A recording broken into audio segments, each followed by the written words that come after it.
حضرت ابو ہریرہ کہتے ہیں حضور صلی اللہ علیہ وسلم سے سوال ہوا، پوچھا گیا، مسند احمد شریف کی حدیث ہے 7864 نمبر پہ، کہ رسول اللہ سے پوچھا گیا ان اکثر ما یلج الناس بہ النار، اللہ کے رسول یہ بتائیے کہ لوگ زیادہ لوگ جہنم میں جو جائیں گے وہ کس وجہ سے جائیں گے؟ بات بڑی پتہ کی ہے اور ہمارے سبق کے لیے، درس کے لیے ہے کہ یا رسول اللہ یہ فرمائیے زیادہ لوگ جہنم میں کیوں جائیں گے، کس وجہ سے جائیں گے، کیا وجہ ہوگی کہ لوگ زیادہ جہنم میں چلے جائیں گے؟ سرکار دو عالم صلی اللہ علیہ وسلم نے اس کے گناہ نہیں گنوایا، نہیں فرمایا کہ فلاں فلاں کام کرے،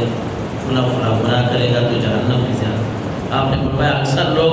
جہنم میں جائیں گے الفم والفرج، دو چیزیں ہی بیان کر کے آپ صلی اللہ علیہ وسلم نے بات ختم کر فرمایا زیادہ لوگ جہنم میں جائیں گے منہ کی وجہ سے اور شرمگاہ کی وجہ سے، جو اپنی زبان کی حفاظت نہیں کرتے، اخلاق اچھے نہیں اپناتے، وہ جہنم میں زیادہ جائیں گے، اور جو اپنی عزت کی حفاظت نہیں کرتے، بد کرداری میں لگ جاتے ہیں، وہ جہنم میں زیادہ جائیں گے۔ اس صحابی نے سوال کیا کہ اللہ کے رسول ان اکثر ما یلج بہ الناس الجنہ، یا رسول اللہ یہ بھی بتا دیں کہ لوگ جنت میں زیادہ کس وجہ سے جائیں گے، جنت میں زیادہ کس وجہ سے جائیں گے، ہمیں یہ بھی بتا دیں، جنت میں زیادہ کون لوگ جائیں گے؟ یہاں بھی رسول اللہ نے کوئی نمازیں یہاں نہیں گنوائی، نماز تو فرض ہے، وہ تو کرنا ہے،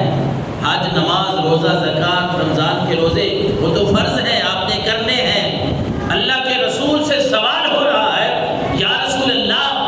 جنت میں سب سے زیادہ لوگ کس وجہ سے جائیں گے؟ پتہ حضور نے کیا فرمایا؟ آپ نے فرمایا حسن الخلق، جس کا اخلاق اچھا ہوگا رب اس کو جنت میں داخلہ نصیب فرمائے گا۔ اچھے اخلاق کی وجہ سے لوگ زیادہ جنت میں جائیں گے۔ کہیں یہ تو نہیں ہے کہ میں 5 وقت کی نمازیں تو پڑھ رہا ہوں، قاضی صاحب، علامہ صاحب، مفتی صاحب مجھے لوگ کہتے ہوں، پھر کہیں یہ تو نہیں کہ میری زبان سے لوگ رنگ ہوں،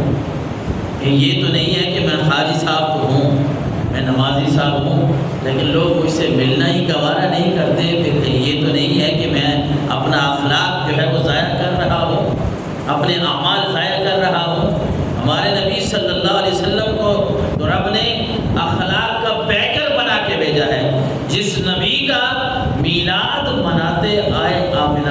آ رہے ہیں اور مناتے رہیں گے، اس نبی کی ان باتوں کو بھی دل میں جگہ دیں اور انہیں بھی عمل کر کے دکھائیں۔ آج ہمارے معاشرے میں کوئی اپنی والدین کے اوپر ظلم کر رہا ہے، کوئی اپنی بیوی کے اوپر کر رہا ہے، کوئی بچوں کے ساتھ، کوئی دکاندار ہے تو اس کے گاہک راضی نہیں ہے،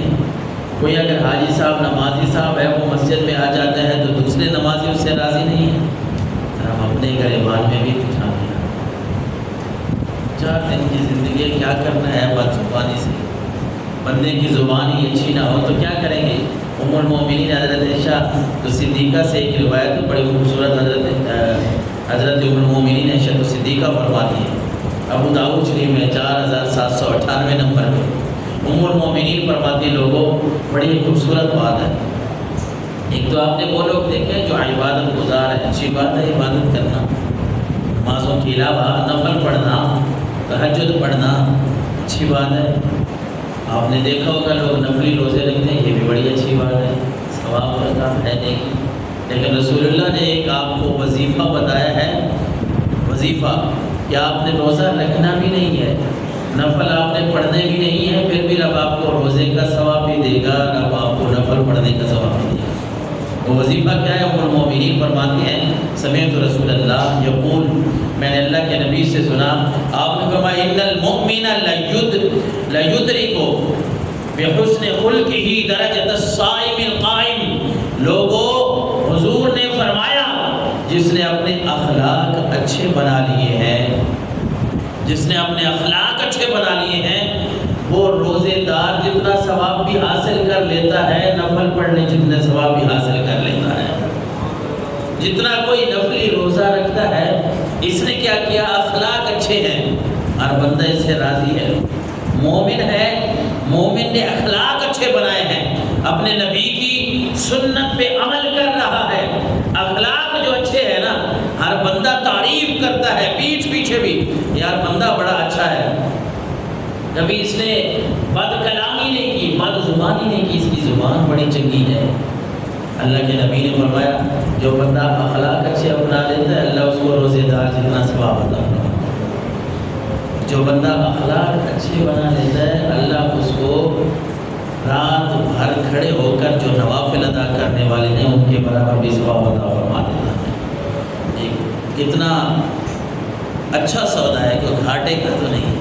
اور میرا خیال ہے بھی سستا۔ جیسا کرنا کیا ہے، اپنی زبان پہ کنٹرول رکھنا ہے، اپنے آپ کو اچھا بنانے کی کوشش کرنی ہے،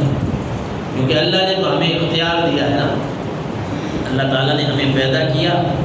پیدا کرنے کے بعد ہمارے اندر نیکی کی قوت بھی رکھ دی، گناہ کی طاقت بھی رکھ دی، اور ہمیں آزاد کر دیا، سمجھا دیا۔ میرے نبی آئے، انہوں نے تمہیں سمجھا دیا، میں نے کتاب دے دی، اس نے تمہیں سمجھا دیا کون سے کام گناہ کے ہیں، کون سے کام برے ہیں۔ اب دیکھنا چاہتا ہے وہ رب کہ یہ انسان، یہ بندہ، میرا بندہ جس کو میں نے بنایا ہے، پیدا کیا ہے، بھلا اب یہ کون سا راستہ اختیار کرتا ہے۔ محمد عربی کا اسوہ حسنہ اپنا